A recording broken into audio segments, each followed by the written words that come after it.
Hey everyone, this is PrinceWatercress, and welcome back to Let's Play Bomberman 93 for the TurboGrafx 16 and PC Engine. We are now headed to Planet Surf, which is World E. This is kind of a water world. It takes place in a swamp, and you can kind of tell that we're going to be going to the ice world next. But for now, let's take care of Planet Surf. The boss is the Cockle Twins. Hit them when they sink down the water level. Easier said than done. Source of old school frustration. Thankfully, I managed to figure out what to do to some extent. And E1, we have a couple of enemies here. Those little blue guys with the weird hair day. They go a little fast. They tend to double back a lot. They tend to go back and forth a lot. And you got the little water mass-like enemies that are pretty slow and can go through destructible objects. They are probably one of the unintentionally annoying enemies of this world, because just when you think you've got them lined up with your bomb, they kind of move away at the last second. Then again, sometimes they will move back when you move back, and by move back I mean move towards you where you want them, so you can hit them with the bomb. And we also have those duck enemies that seem to go back and forth a lot. They are less likely to turn corners than the blue guys with the weird hair, though. Also, you may be noticing these red balls surrounding a blue block with a direction on it. The direction on the blue block signifies where the balls can move. Like right there, I can move on those red balls only clockwise. Some of them you can only move them counterclockwise, and there are some that have arrows pointing in 3 different directions, signifying where balls can be located near that block. Meaning that you can only push them into specific locations around the block. I believe for this stage, E1, the power-up is an extra bomb, which allows us to drop 5 bombs. Well, we can drop 5 bombs now we picked up another one.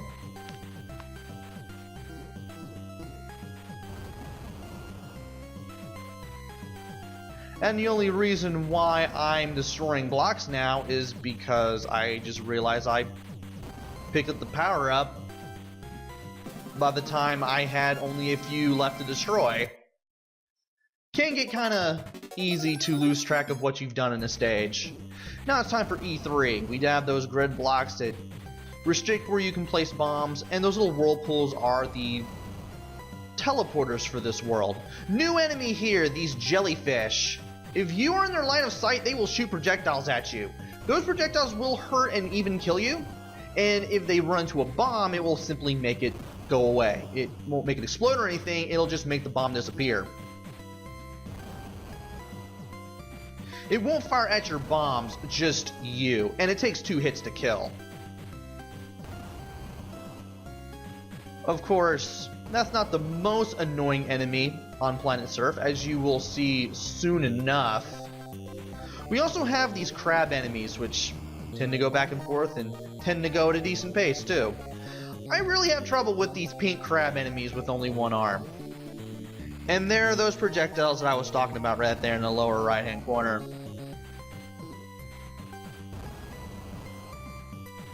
Projectiles make the jellyfish enemies here amongst the most dangerous on Planet Surf. And there's that jellyfish trying to shoot a projectile at me. Thankfully, I managed to get out of the way just off agility alone. I could have used a bomb, but I didn't think fast enough to do that. And there's a heart, which we will definitely need. You don't want to lose that, because you will definitely need it for the Cockle Twins, who we will be facing at the end of Planet Surf. Sadly, I do lose it during the video here, and I'm forced to pretty much try really hard not to get hit as I fight them, as you'll see later on. And we managed to find the exit just like that, which is great. Thing is, I just realized I got the heart at this point, and after doing a quick sweep of the stage, I just head straight to the exit. Again, it's easy to lose track of what you've done. It's easy to forget that you've picked up a power-up in any stage that you're in. E3. We have another vertical stage now. And that yellow guy just popped up in the lower right-hand corner. Those guys go very fast, and if they run into any destructible blocks, they will destroy them. They can uncover the exit as well as any power-ups for you. So you want to be careful in case you're finding something off-screen, and you want to pay attention to make sure you don't destroy the power-ups or hit the exit with your bombs. Also, that pink ball, it's a recolor of that one enemy that keeps chasing after you, that orange ball with the teeth that appeared in one of the earlier worlds. And we are already done with the enemies here. There's the ability to walk through destructible objects, which I already have. Thankfully, I haven't lost it yet, but in case you have, you can get it here in E3. And all that's left now is to look for the goal, because the yellow guy that goes very fast and destroys the destructible objects didn't uncover it for us.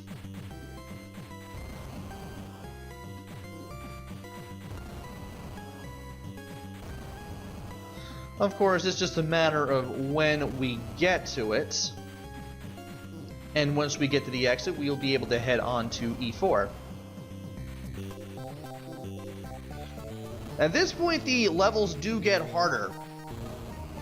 A lot of it has to do with the enemy variety we got going on here. We've already got enemies that will go after you, enemies that will shoot a projectile if they see you. And now we have an enemy that will destroy destructible objects. So as a result, when I was playing through E3, no, not E3, but World E in general, this world really felt like it went on forever. E4. There's another one of those yellow guys again. I want to get rid of him immediately, because he can corner you very quickly. Also, that purple crab there is a new enemy. Those crabs are well, I wouldn't say they're pretty slow, but they are pretty tenacious. They will go after you if they see you. Spoiler alert, they show up on the boss battle. The Cockle twins actually spawn those crab enemies. And if you think they're nasty now, just wait until the boss battle. If you're not dying from hitting one of the Cockle twins, you're going to be losing a life to one of those things. Let me tell you. And I didn't want to risk getting hit with a projectile, so I kind of go ahead and make some room here. Give myself some more room to work with. Thankfully, I didn't get shot at, and I get to destroy that jellyfish, which means this pink ball here is the last of the enemies that we have to deal with. And now we just need to find the power-up and the exit and get out of here. And there it is, the remote detonation. So in case you need the heart bomb or the remote bomb or the remote detonation or whatever it is that you call it, and you died before you reached this point and you really want remote bombs, you can get it here.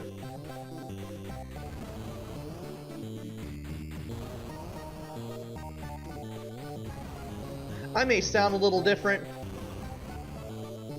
because that boss battle just drove me up the wall. It took multiple tries just to get through it. I'm surprised I played through this much of the game so far.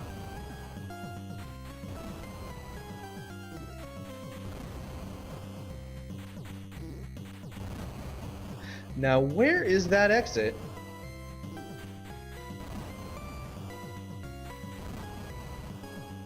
We already got the power up for this stage. We just need to find the exit, and there it is.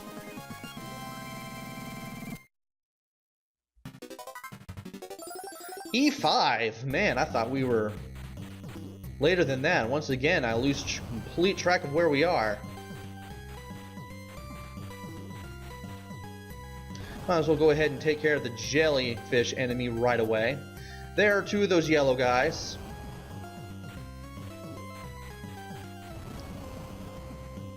And I'm trying really hard not to get hit by any enemies or run into any of them for that matter.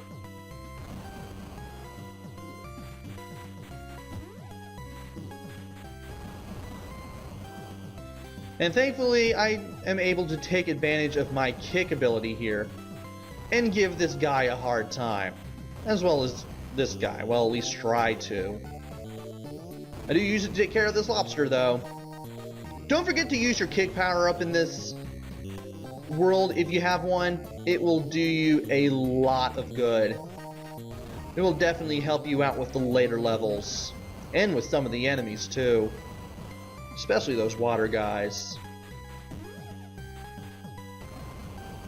And for a second there, I thought I had probably triggered something off screen, like maybe hit the exit with an explosion or destroyed a power-up accidentally. But thankfully, the yellow guys that move very fast didn't uncover anything of importance. Which means that the power-up will be right there and the exit will be somewhere else. Ability to walk through bombs again in case you need it.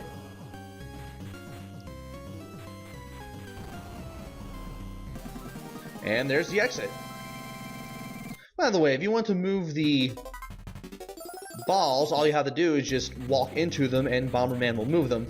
Just pay attention to the directions on the block first before you do it. That way you don't accidentally push the blocks, not the blocks, but the balls in the wrong direction, in a direction they can't go, like some sort of doofus. And the enemy just revealed the exit for us, and I just took the dumb hit right there. I can't believe the water enemy of all people got me. You'd think it'd probably be one of those jellyfish or one of those yellow guys. Nope, it was the mass of water. I can't even believe I put myself in that position. I just took the hit. And there's the power-up, which is another explosion extension. Now I believe we can go 4 spaces in each of the cardinal directions? Or is it 5? I can't remember. I want to think that it's 4. It's 4. Okay. Had to check there just to be safe, as I was destroying all these enemies. And that was a bit too far. Let's do it here. There we go. And of course I'm going to have to be a little creative to get that crab over in the lower right hand corner. And these two guys are all that are left. And that guy got in the way. Excellent.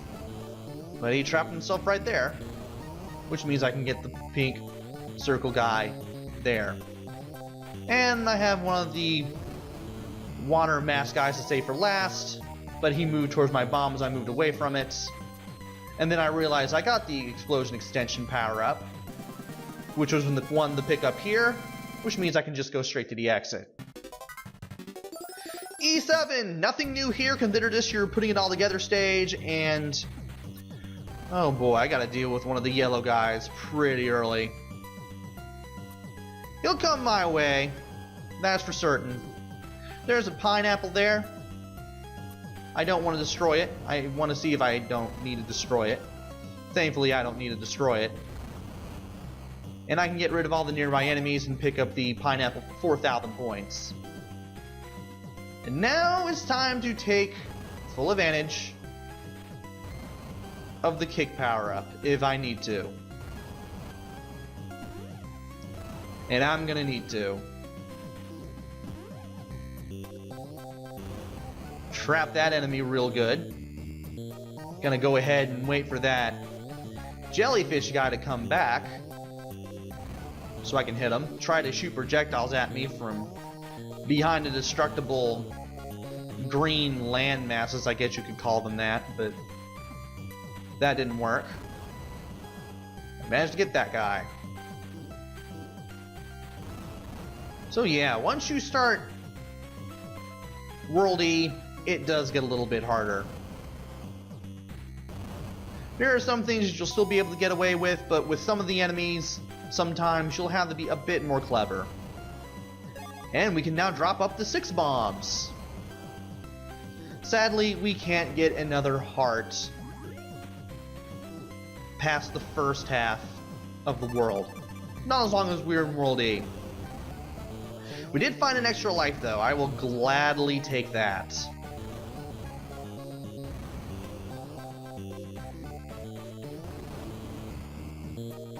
So now that we got some stuff we need, and then some,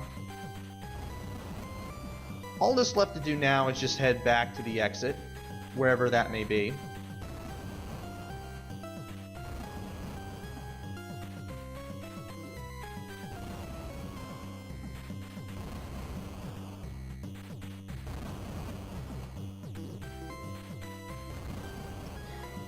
And it shouldn't be too far now, considering that we have not a lot of blocks to destroy left.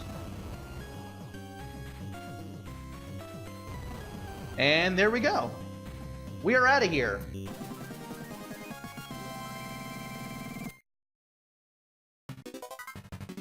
E8 will be very, very frustrating unless you know what to do.